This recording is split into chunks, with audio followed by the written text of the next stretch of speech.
Hi ಎಲ್ಲರಿಗೂ and welcome back. ಮಳೆಗಾಲ ಅಥವಾ ಈ ಚಳಿಗಾಲದಲ್ಲಿ ಶೀತ, ಕೆಮ್ಮು, ನೆಗಡಿ ಅನ್ನೋದು ಸರ್ವೇ ಸಾಧಾರಣ. ಈ ರೀತಿ ಮನೆ ಮದ್ದನ್ನು ಉಪಯೋಗಿಸಿ ನಾವು ಇದನ್ನು ತುಂಬ ಸುಲಭವಾಗಿ ಗುಣ ಮಾಡ್ಕೊಳ್ಬೋದು. ಹಾಗೂ ಮನೆಯಲ್ಲಿ ಸಿಗುವಂತಹ ದಿನನಿತ್ಯದ ಸಾಮಗ್ರಿಗಳನ್ನ ಬಳಸಿ ಇದನ್ನು ಮಾಡ್ಬೋದು. ನಾನು ಮೊದಲಿಗೆ ಇಲ್ಲಿ ಒಂದು ಕುಟಾಣಿನ ಚೆನ್ನಾಗಿ ತೊಳೆದು ತೊಗೊಂಡಿದ್ದೀನಿ. ಕಲ್ಲು ನಾವೇನು ಹೇಳ್ತೀವಿ ಕುಟ್ಟೋ ಕಲ್ಲು, ಅದನ್ನು ತೊಳೆದು ತೊಗೊಂಡಿದ್ದೀನಿ. ಇದಕ್ಕೆ ಒಂದು ವಿಳೆದೆಲೆನ ಚೆನ್ನಾಗಿ ತೊಳೆದಿರುವಂತಹ ವಿಳೆದೆಲೆನ ಹಾಕ್ಕೊಂಡಿದ್ದೀನಿ. ಜೊತೆಗೆ 2 ಬೆಳ್ಳುಳ್ಳಿ ಹೆಸಳನ್ನು ಕೂಡ ನಾನಿಲ್ಲಿ ಸೇರಿಸಿದ್ದೀನಿ. ಮೀಡಿಯಮ್ ಗಾತ್ರದ ಬೆಳ್ಳುಳ್ಳಿ ಹೆಸಳನ್ನ ಹಾಕ್ಕೊಂಡಿದ್ದೀನಿ. ಜೊತೆಗೆ ಅರ್ಧ ಇಂಚಷ್ಟು ಶುಂಠಿನ ಕೂಡ ಹಾಕ್ಕೊಂಡಿದ್ದೀನಿ. ಹಾಗೂ 6 ರಿಂದ 7 ಕಾಳು ಮೆಣಸನ್ನ ಕೂಡ ನಾನು ಇಲ್ಲಿ ಸೇರಿಸಿ ಇದನ್ನು ಚೆನ್ನಾಗಿ ಕುಟ್ಟಿ ಜಜ್ಕೊಳ್ತಾ ಇದ್ದೀನಿ. ಇನ್ನು ಈ ಔಷಧಿ ಸ್ವಲ್ಪ ಖಾರವಾಗಿರೋದ್ರಿಂದ ಸಣ್ಣ ಮಕ್ಕಳುಗಳಿಗೆ, ಅಂದರೆ 5 ವರ್ಷದಿಂದ ಕೆಳಗೆ ಇರುವಂಥ ಮಕ್ಕಳಿಗೆ ಕೊಡೋದು ಅಷ್ಟು ಸರಿಯಾಗೋದಿಲ್ಲ. ಯಾಕಂದರೆ ಇದು ಅಷ್ಟು ಖಾರವಾಗಿರುತ್ತೆ. 5 ವರ್ಷದ ಮೇಲ್ಪಟ್ಟ ಮಕ್ಕಳಿಗೆ ನೀವು ಕೊಡ್ಬೋದು. ಈ ರೀತಿ ಎಲ್ಲ ಕುಟ್ಟಿ ಆದಮೇಲೆ ಇದಕ್ಕೆ ನಾನು ಅರ್ಧ ಈರುಳ್ಳಿನ ಹಾಕ್ಕೊಳ್ತಾ ಇದ್ದೀನಿ. ಮೀಡಿಯಮ್ ಗಾತ್ರದ ಈರುಳ್ಳಿ ಅರ್ಧ ಹಾಕ್ಕೊಳ್ತಾ ಇದ್ದೀನಿ. ನೀವು ಇದಕ್ಕೆ ಸ್ವಲ್ಪ ಸಣ್ಣದಾದರೆ 1 ಈರುಳ್ಳಿ ಫುಲ್ಲು ನೀವು ಬಳಸ್ಕೊಳ್ಬೋದು. ಅರ್ಧ ಈರುಳ್ಳಿನ ಈ ರೀತಿ ಕಟ್ ಮಾಡಿ ಹಾಕ್ಕೊಳ್ತಾ ಇದ್ದೀನಿ. ಇನ್ನು ಇದನ್ನು ಹೇಗೆ ಸೇವನೆ ಮಾಡಬೇಕು, ಯಾರೆಲ್ಲ ಸೇವನೆ ಮಾಡ್ಬೋದು ಅನ್ನೋದನ್ನು ನಾನು ಮುಂದೆ ಹೇಳ್ತೀನಿ. ವಿಡಿಯೋ ಕಂಪ್ಲೀಟಾಗಿ ನೋಡಿದ್ರೆ ನಿಮಗೆ ಗೊತ್ತಾಗುತ್ತೆ. ಈರುಳ್ಳಿ ಹಾಕಿ ನೀವು ಇದನ್ನು ಚೆನ್ನಾಗಿ ಜಜ್ಕೊಳ್ಬೇಕು. ಇಲ್ಲಿ ನೀರನ್ನ ಮಾತ್ರ ಬಳಸಬೇಡಿ.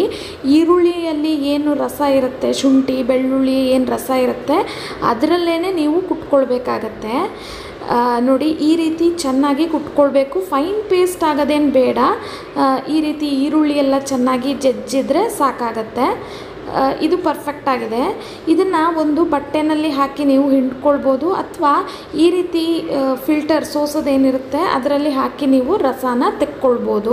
ಇನ್ನು ಈ ಮನೆ ಮದ್ದನ್ನ ನೀವು ಶೀತ, ಕೆಮ್ಮು ಅಥವಾ ಈ ಗಂಟ್ಲಲ್ಲಿ ಕೆರೆತ ಇನ್ನೇನು ಶುರು ಆಗ್ತಾ ಇದೆ ಅನ್ನೋ ಸಮಯದಲ್ಲಿ ತೊಗೊಂಡ್ರೆ ಬಹಳ ಬೇಗ ಗುಣ ಆಗುತ್ತೆ. ಅಂದರೆ ನೀವು 1 ರಿಂದ 2 ಸತಿ ತೊಗೊಂಡಷ್ಟರಲ್ಲೇ ನೀವು ಇದು ಬೇಗ ಕ್ಯೂರ್ ಆಗುತ್ತೆ.